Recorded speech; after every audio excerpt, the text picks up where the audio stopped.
Hi viewers, అందరికి welcome friends. మన ఛానల్కి స్వాగతం ఫ్రెండ్స్. వెస్టిండీస్ వర్సెస్ ఇంగ్లాండ్ మధ్య మ్యాచ్లో ఇంగ్లాండ్ని చిత్తుగా ఓడించింది వెస్టిండీస్ అని చెప్పుకోవచ్చు. 197ని కూడా టోటల్ని చేసేయలేక తడబాటుకు గురైంది ఇంగ్లాండ్.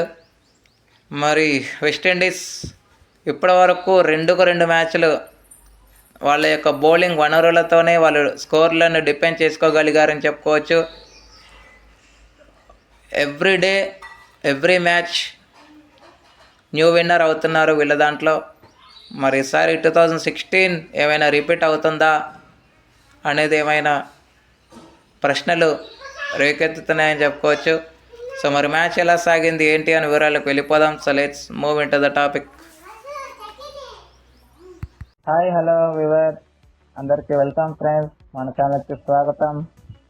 మా ఛానల్లో మీకు కనుక వీడియోస్ నచ్చితే లైక్ చేయండి, షేర్ చేయండి, కామెంట్ చేయండి మరియు సబ్స్క్రైబ్ చేయండి.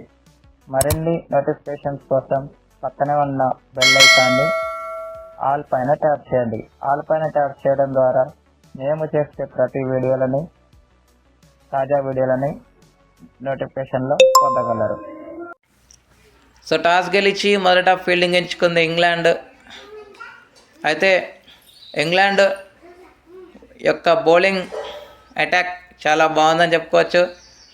పవర్ ప్లేలోనే వాళ్ళు కావాల్సిన వికెట్స్ అయితే వాళ్ళ పాకెట్లో వేసుకున్నారు. ఫస్ట్ 2 బ్యాటర్స్ త్వరగానే అవుట్ అయ్యారు, ఓపెనర్స్ ఇద్దరు.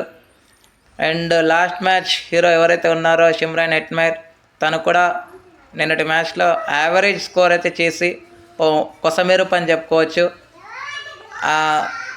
మెరుపు కాస్త కొసమెరుపులా మారింది.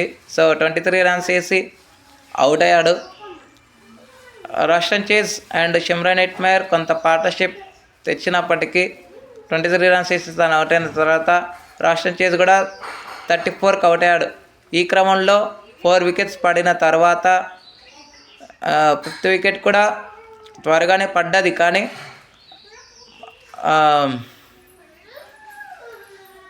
జేసన్ హోల్డర్ అదేవిధంగా రదర్ఫర్డ్ ఇద్దరు కలిసి మంచి పార్ట్నర్షిప్ అయితే పుటప్ చేశారు. అంతకంటే ముందు రౌమన్ పావల్తో పార్ట్నర్షిప్ అయితే జరిగింది. ఎప్పుడైతే డ్రింక్స్ బ్రేక్ వచ్చిందో, డ్రింక్స్ బ్రేక్ తర్వాత రౌమన్ పావల్ 14 రన్స్కి అవుట్ అయ్యాడు. 14 రన్స్కి అవుట్ అయిన తర్వాత మంచి పార్ట్నర్షిప్ జరిగింది. హోల్డర్తో రదర్ఫర్డ్ నెలకొల్పాడు. వాళ్ళ యొక్క పార్ట్నర్షిప్ కారణంగానే మంచి స్కోర్ అయితే రావడం జరిగింది. 196 స్కోర్ అయితే పెట్టగలిగింది. 6 వికెట్స్ కోల్పోయింది. దాంట్లో మేజర్ కాంట్రిబ్యూషన్ మాత్రం రదర్ఫర్డ్ది అని చెప్పుకోవచ్చు. 76 రన్స్ స్కోర్ చేయగలిగాడు. 33 రన్స్ హోల్డర్ అని చెప్పుకోవచ్చు. హోల్డర్ కూడా విలువైన టైంలో విలువైన షాట్స్ని ఆడాడని చెప్పుకోవచ్చు. కొంచెం కన్సాలిడేషన్ అయ్యింది, కానీ కన్సాలిడేషన్ అయిన తర్వాత డ్రింక్స్ బ్రేక్ వచ్చింది.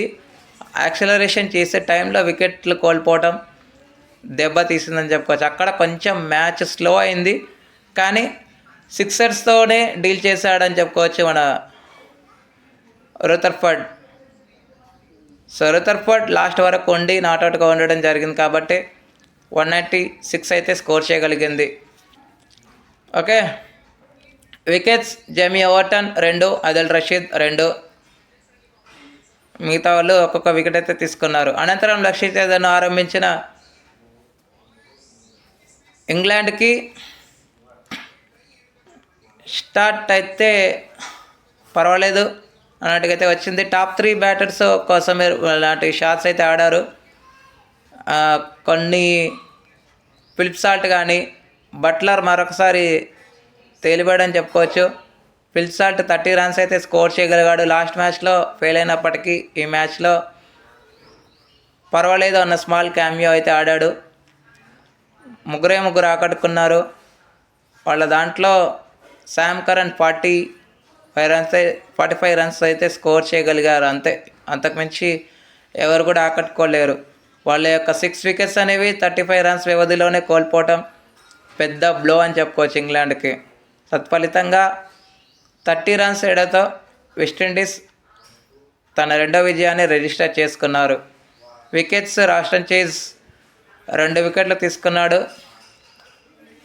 And Romero shepherd, Akhil Hussain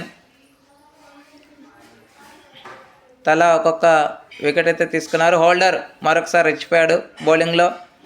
తనకి కూడా మంచి వికెట్స్ అయితే రావడం జరిగింది. ఇక player of the match award అయితే లాస్ట్ వరకు ఉండి మంచి నాక్ ఆడాడు